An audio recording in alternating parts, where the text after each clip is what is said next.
80% of chronic illnesses are preventable, but what we don't know is the smallest habits are what create the biggest changes in our life. Let's start today. Hi, I'm Emily, and welcome to my channel. Physical health is super important to me because I know when you don't feel good physically, that your mental state doesn't feel good as well because you're focusing all of your time on your physical health than you are on your mental state and try because you're trying so hard to keep positive and like not be because when you're in pain it's like that's all you can think of after when it's like chronic pain or when it's consistent pain it can cause you to be super cranky and tired and exhausted, and it's like very hard to keep in your positive mindset. So I get it.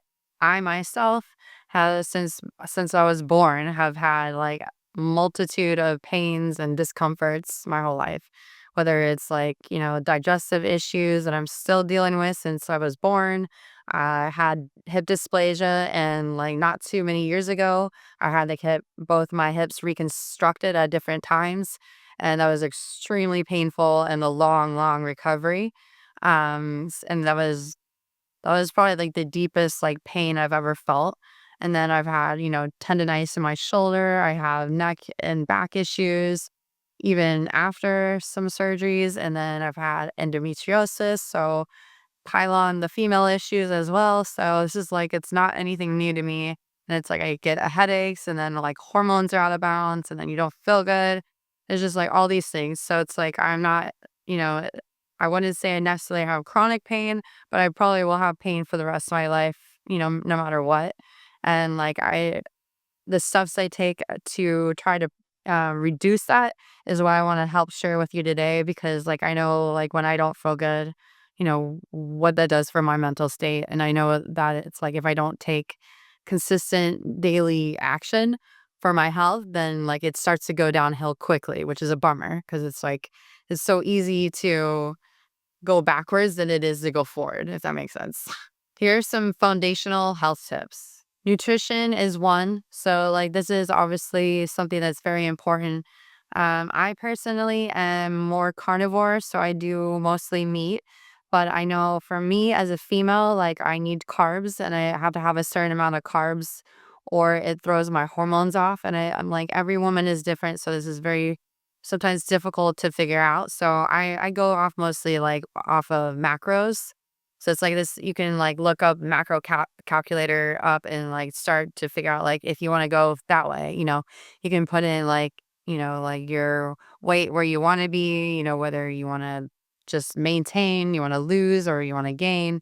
So it just depends on what it is, but the macros can help you. And so I tried it on a consistent base, stick up to about like 100 grams of carbs and then only about 65 grams of fats, and then like I think it's like 131 grams of protein, because the protein is what feeds your muscles. So yeah, so I go off of that calculator mostly.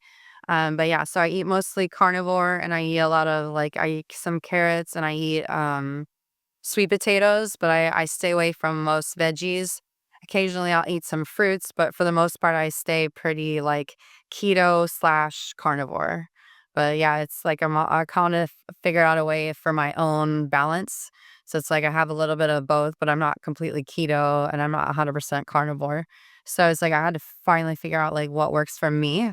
Same thing with you guys. You're gonna have to figure out what works for you because it's gonna not one, I guess, lifestyle diet or diet in general is gonna fit everyone. And so I know I've tried multiple different diets and I just had to figure out a blend that works for me.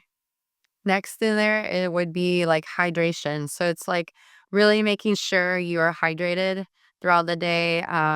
Like when you're thirsty, obviously take a drink. Like don't forget to like make sure you're hydrated.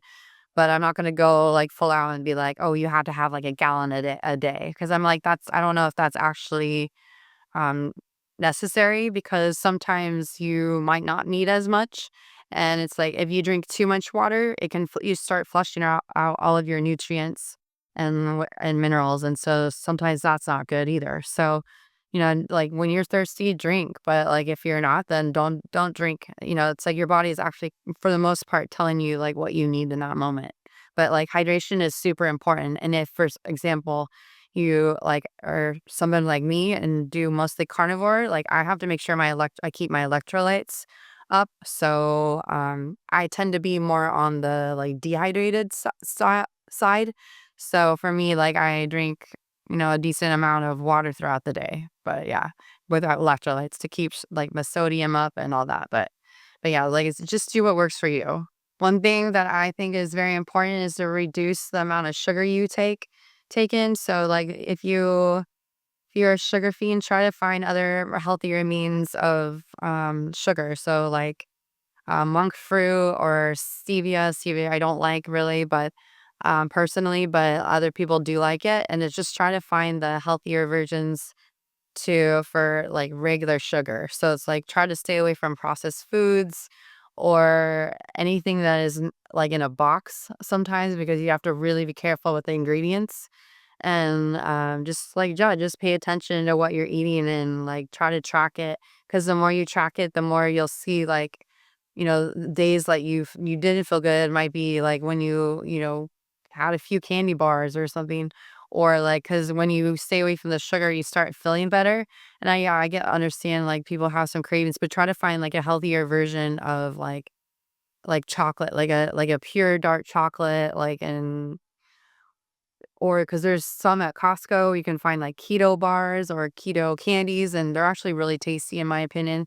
Because I don't, I like chocolate, but I don't like the dark chocolate because it's super, super bitter. But just try to find something that's less sugary, if that makes sense. Sleep is super important because if you don't have enough sleep, then your body is just fighting itself and it's constantly feeling like it's in the fight or flight because you're trying to stay awake all day long. So like and then also for sometimes women, we can end up like if we have high stress, we can have high cortisol, and then like because we're not sleeping well or we're not getting enough sleep, sometimes we won't have the opportunity for the cortisol to go down. So like it's very important for us to get some sleep and just be able to refresh the brain and the body because it definitely needs some rest. And so like I suggest anything between like 6 to 9 hours if you can. Obviously, like everyone's different, but try really hard to prioritize your sleep and like try to stay off of like your cell phone before bed, like an hour before bed. Try to like dim the lights in the house if you can. Like try to just be able to like give yourself some peace and break before you go to sleep within like maybe 30 minutes to an hour. So it's like maybe you're like journal, like write in your journal so you can get things out of your head or meditation so you can just, get your body to calm down before you go to sleep. So, because maybe that'll help your mind from racing and thinking too many thoughts. Next, movement and exercise. This is super important. So, like, I don't care, like, if you do it for 5 to 10 minutes or 30 minutes or an hour, like, just do something. So like this could be like going for a walk. It's just a walk around like the cul-de-sac or wherever you live. Or, take a walk in the grass or go walk on the beach or something. So just like you get some like movement going so you don't get stiff, especially for those of us who sit all day long at work. So, for me, like I have to get up and walk or stretch or, stretching is really good because it like moves your muscles even if you aren't walking or doing a whole lot of movement. But like for me, like I find that I will probably for the rest of my life have to weightlift because I need to keep the muscles around my hips and my back strengthened because when I don't work out and I don't have the muscles around my hips and my back strengthened, I end up in a lot of pain and my muscles like fatigue and then like they start cramping up in places that just hurts like heck. So like I found that I probably am gonna have to do that the rest of my life, which I'm totally fine with because, I also am prone to having osteoporosis because I have osteopenia. So if you weightlift, it actually can help like either increase the bone density or stabilize your bone density so you're not like losing bone density. Because that's something I have to look out for in the future. But it's like I find that like go for a walk on the beach. You can go for just a 5 to 10 minute walk around the block. Just something to get your blood moving. So this could be like dance classes. This could be kickboxing, anything like it could even be like small subtle movements like somatic exercises or yoga or like I know Pilates is a lot harder, but like you can do those. You can find just like a 5 to 10 minute like ab workout on YouTube or something, or just something small. So it's like it doesn't take a big chunk of your day, but enough where like it keeps you moving and because your muscles feel better throughout the day and your body feels better.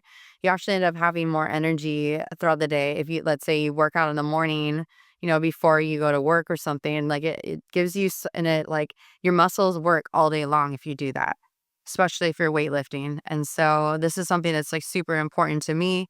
So it's like, and I understand that a lot of people have like limited mobility, but there's always exercises that you can like figure out a different way to do a specific exercise. Even for me, like when I was done or after both my hips were reconstructed and I was in rehab, just the small, subtle, like, um, physical therapy movements were enough to like still make me tired because it's like still building the muscles back. But it was like I knew it was a huge help, and it's like I still felt better even though like sometimes I'd be sore. But like don't go in the gym and just like kill yourself like full out and go full out, because it's like sometimes it's good to like wean yourself back in, because you don't want to be so sore that you can't walk the next day or the second day after that. So either way, just like do whatever you can to do some sort of movement. Like go for, a 15-minute walk or just something to get out and just move. And yeah, this you can do like somatic exercise. This could be like a breathing exercise. I'm sure that like helps with all the muscles because you're breathing into like your whole body. But it's just like just get out of your head into your body, into your heart, and just enjoy like a walking. Go listen to like a podcast or music while you go do that. So it keeps you busy and or so because sometimes once you start feeling better you'll want to keep doing it more. And I find that as for me. But yeah, you can get on the elliptical, you can go um I mean I wouldn't run, but you can go running if you want. It's up to you. But yeah, just find something that works for you. Mental health portion. So this is where your mindset really does affect your physical health. So if you're obviously in a negative mindset, it's going to be harder to get yourself motivated to, know, take action when it comes to your physical health.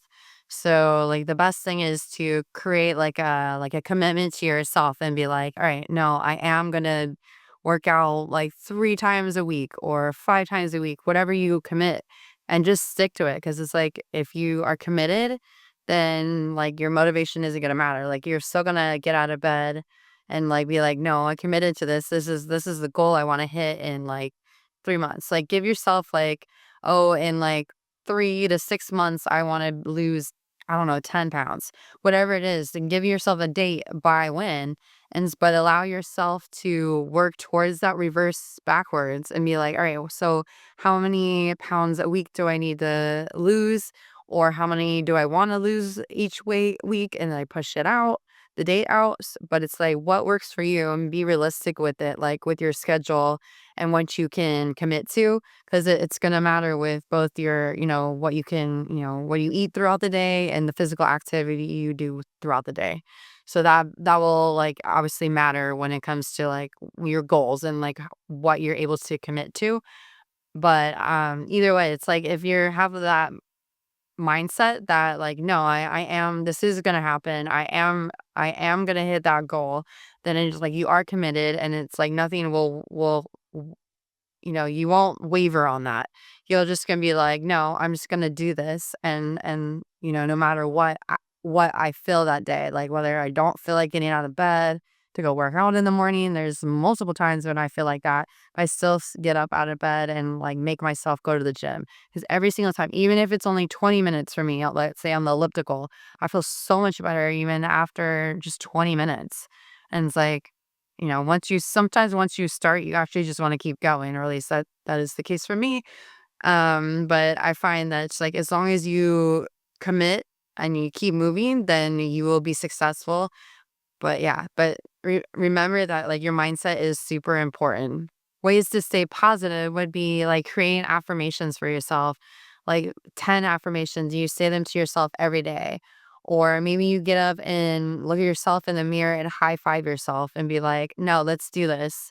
And because like it's like your body's like realizing like, oh, okay, yeah, I can do this. Because if you tell yourself that you can do something, your body will follow and your brain will follow. But so you got to do it as on a consistent basis. Like maybe you don't even get up and work out in the morning. Like you just like work on affirmations to switch that your brain over and do it for at least, I'd say 21 days to 30 days on a consistent basis, and like tell yourself like you are good enough. You can do this. You can lose, a certain amount of pounds, or I am going to lose that many pounds, or act as if you already lost those pounds and feel those emotions and create them as like an achievement already. And so then your body will start going, oh, I could do this, or, I'll take the action and no matter what. And so it's just like remember that like the positive affirmations, the positive like reinforcement. It's like even if you, let's say, lose 2 pounds in 1 week, that's a huge accomplishment because now you can celebrate those wins, and then you'll get more motivation and confidence to keep going.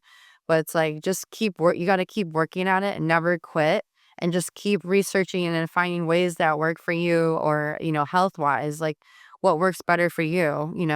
For me it's like keeping with macros and being committed that I'm going to get up and work out at least 5 to 6 times a week, no matter what, no matter if I'm tired, if I'm like cranky and I don't want to get up or I don't feel good. A lot of times I just get up and work out for like 20 minutes, even if I don't feel good.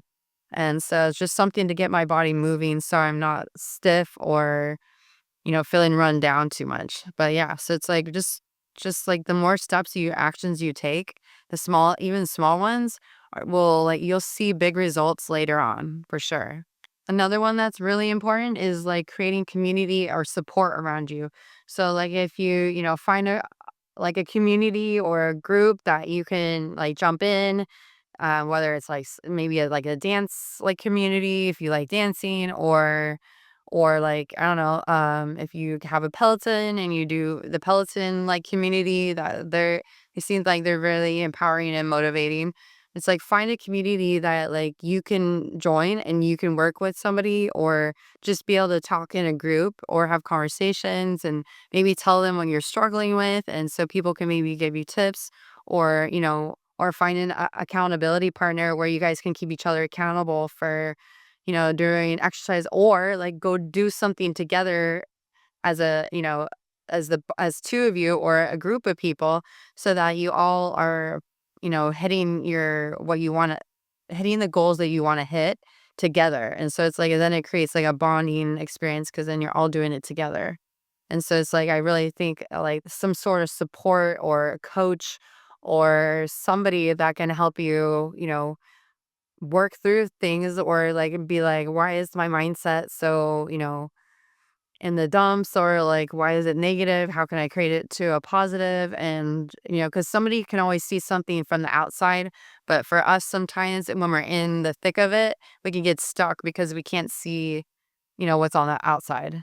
And so, or a way around what we're currently thinking.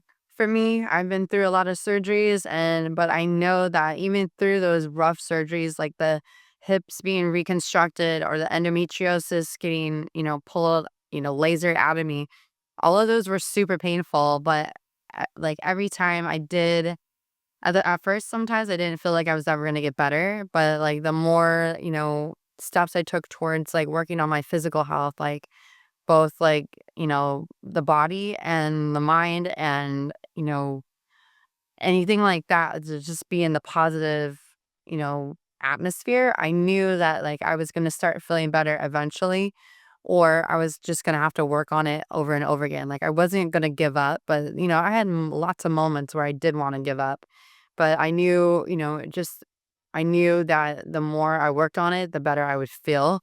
And so it's just, having like some supportive people around me where, I could whine if I wanted to. I was like, or, so it's like it was almost like I needed a reassurance that I was going to eventually feel better, because I was just like I could get such in a low mindset that it was just like, sometimes just don't know what's going to happen in the future. And sometimes it's just like you just got to allow yourself to take each day at a time, but never quit. Don't give up. Like this is just something like we all have to work on pains or issues with our bodies at some point. So it's like, it's just something like, just don't give up. Just keep going. And like, I knew maybe eventually that I was going to start feeling better. And the longer, sometimes like for me, everything took so much longer to recover than what the doctor originally said. But I knew like after, multiple surgeries that it was going to be always that way where my body's just going to take longer to recover than most people's. So it's just like, I just had to learn to be patient and allow myself to recover and take one day at a time, not push it, not force it, but just keep taking, each day at a time, because like you can't look into the future, but just keep working on it and just do what you can that day. Like, and don't beat yourself up over it if you can't do what you wanted to do that day. But just, know that tomorrow is another day. So just keep at it. Don't ever give up. I encourage all of you to take one step a day towards your health goals, and you will feel a difference. I know it. I'd love to hear from you in the comments below. Please share what struggles you're dealing with or any tips that you have that I didn't go over. Anything that I would like to learn from you guys as well. But like anything, anything I can help you with or any struggles that you're going through, just please share in the comments below. Please like, share, and subscribe to my channel for more info. There's a healthier version of you right around the corner. Let's rise together.